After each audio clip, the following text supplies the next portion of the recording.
Hey everyone, hopefully you're having a good day. My name's Andy. My channel's Finding Value. I'm going to go over diversified miners. I saw some people in the comment section saying, hey, is it time to look at some of these diversified mining companies? So we can do some technical analysis and take a look. I still own them. I haven't done anything with them. They pay very good dividends.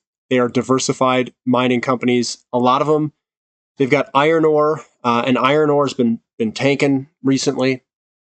We'll look at some of the charts of some of the metals that some of these producers may produce, and then we'll get into the charts themselves to take a look. And I think I didn't look at their dividend yields, but their dividends are quite high right now.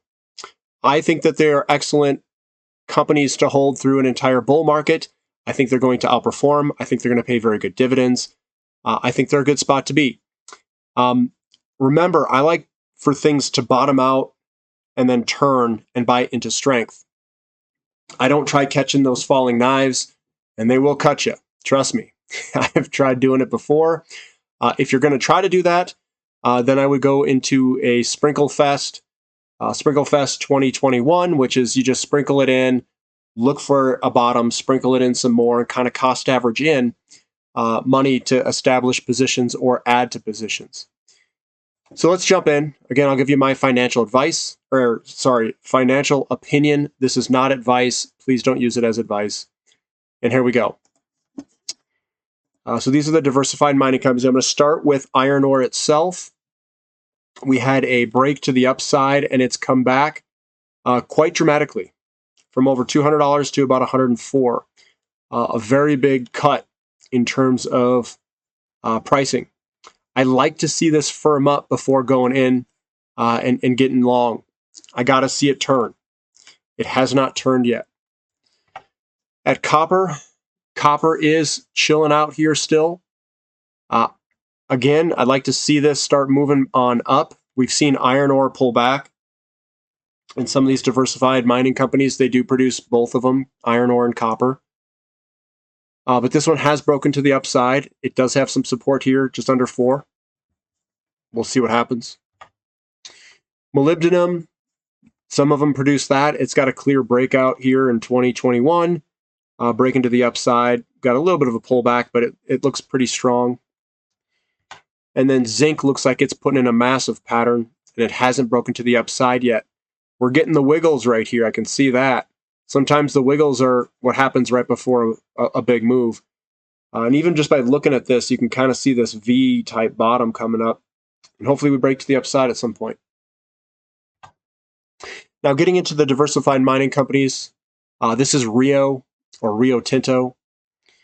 I'm looking at this. We have this kind of reverse head and shoulders here, and it moved on up, and we've got almost like a head and shoulders pattern here. We're right at this kind of long-term trend line here. You could probably draw another trend line through this way too. It's a little bit below it, but I'd like to see if this thing holds. If it holds, we're good to go. If it breaks down, we may see it break down into this 50-something range, 55, 50, somewhere in that range in there, and have to relook at things. Bhp Group, again, it's following iron ore down. We've got a reverse head and shoulders here. We moved on up. We pulled on back, and we've got some support on this support line here. If you draw it from bottom to the bottom of this guy, and we're right there. Let's see if this holds. If it breaks down, we might have a better buying opportunity in the future. But we're also, let me throw in another line here just to see. We could have another line right below this, somewhere in that range. We could go here as well, somewhere right below it. We do have some support underneath this, so we'll see what happens with BHP. Looking at Vol A, it could come back a little bit more, contact this line below it at about $14. We do have a big trend line going through here as well if we want to do a back test of that, which I'm guessing the peak's about there. You kind of run through it like there. So we also have this big old support line. And usually what happens is you break out, and then you come back and you do like a back test. And that's what we're doing, is we're actually going back and doing a retest back test. We have some support here from 2016 onward at 14, and the full retest would be high $11 per share price. And then I think you're going to see a massive move after that. But these take time. And Norilsk Nickel, here's your breakout here at about $18. It could come back and actually get close to this back test. It back tested it here in 2020 on the COVID. And then we're moving on up. But again, I'm not claiming that we're going to get that back test. We also have some support running through here as well, kind of just underneath. So, but this is another one that I like to hold. Copper, nickel, platinum group metals. Big dividend. South 32's got a nice, good upward trend going. A little bit of a pullback. You can kind of see a little bit of a trend here. And it kind of broke out, and we might back test right now. And that's kind of the pattern that I'm seeing. And then I bet you this thing will rocket higher. They own some silver and zinc and some other stuff. Here's Anglo-American Platinum, another diversified mining company. This one's got like that huge bowl-shaped pattern that's coming up, and it's probably real close to the bottom of the bowl right here.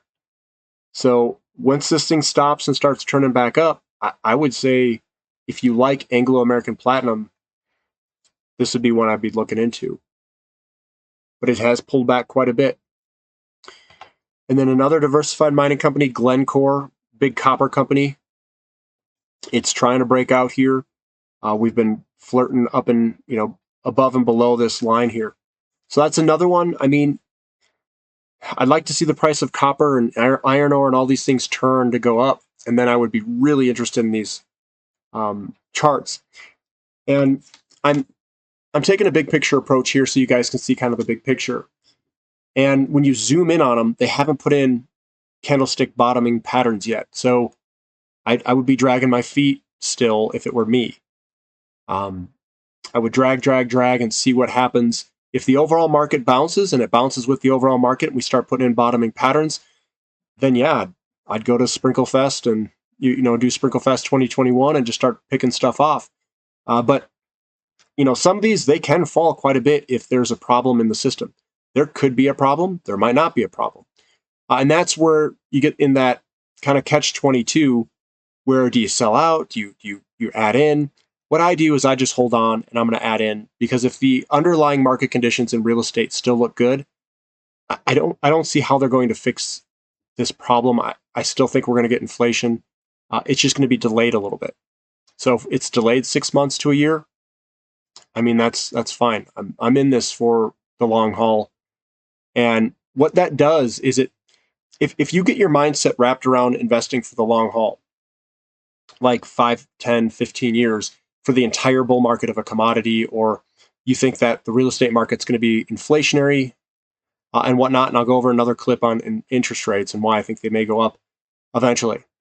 But if you kind of tie yourself to that mindset, then the short-term noise, you don't really get afraid of the account going up and down. If it goes down, you just add more. If it goes up, you're like, well, my account's up, that's good. So you're kind of good either way. And I accumulate this stuff actually for a couple years, and then I let it run. So I did that with palladium back in the mid-2000s. I cost averaged in, I bought some, and then I didn't sell it or swap it till 2021. So that was a good 15-year hold. It was up, I think I was up almost 1,000% on it. Something on the lines of that. It was up a lot. But maybe a little bit less than that. But either way, I think these companies are going to be good for the entire bull market. I think we're in the beginning of the bull market, and we are just entering that expansion phase. It hasn't hit full force yet. So I don't think the inflation from real estate has hit us full force yet. We're still in the beginnings of the beginnings. The first stage of the move, it happens. What happens is we went into a hyper supply phase in the mid 2000s. We crashed. We built too many new homes, and we had all these foreclosures. We were awash in a sea of homes. What that created was an underbuilt scenario in housing. Now we're underbuilt by 5 point something million homes now. It is over 5. It's over 5 now. I was just looking at the data. So our situation's getting worse, not better. And the first stage is you have all this inventory. We had over 10 months of inventory. That got worked off over the years. And that inventory is now below, I think it's the active inventory at least, is very low. It's below 1 month, I think. It's like 1 or 2, it's like 2 months nationwide, 2 point something months. It's below 1 month for a lot of cities in America. But it's something around 2 months ish. And all that inventory got worked off. So now the next phase, which is the beginning of an expansion phase. So we're transitioning from a recovery phase to an expansion phase. And we're early in this real estate cycle for the expansion phase. We're just entering it. And this is where prices go up the most amount because your inventory gets eaten up. And what it's going to do is prices rocket higher. And then people are going to start saying, well, I don't want to buy an existing home. I'm going to start buying and build a new home. So everyone's going to start buying new homes. And what you're going to see is a massive backlog in new homes being built. They're going to contract them out or whatever, go under contract. They're going to be in a backlog situation, 6 months to a year, 18-month backlog. And then we start building all these new homes. Those new homes have new loans against them, which is an expansion of the money supply. That's how the money supply expands. And you're going to see the most rapid growth in real estate, I think, over the next probably 3, 4, 5, 6 years. The reason it's expanding so fast is because you're going to be competing with new homes, and the prices of new homes are going to continue to increase up because of inflation. What's going to drive all this is just more money in the system. When more money goes into the system, you get this feedback loop.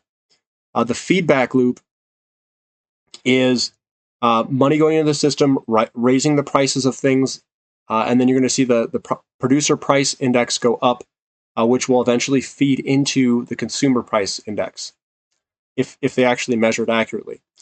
So that money is going to feed through, and the way that other people measure it, I don't measure it this way, but the way other people measure it is that costs of goods go up, the pricing of things go up. And I look at more money in the system, it has to go somewhere, prices go up. It doesn't get distributed evenly, but it goes up in general. It overall goes up because of an increase in money supply. And it's always happened during an expansion phase of real estate. It's never happened in a recession of real estate.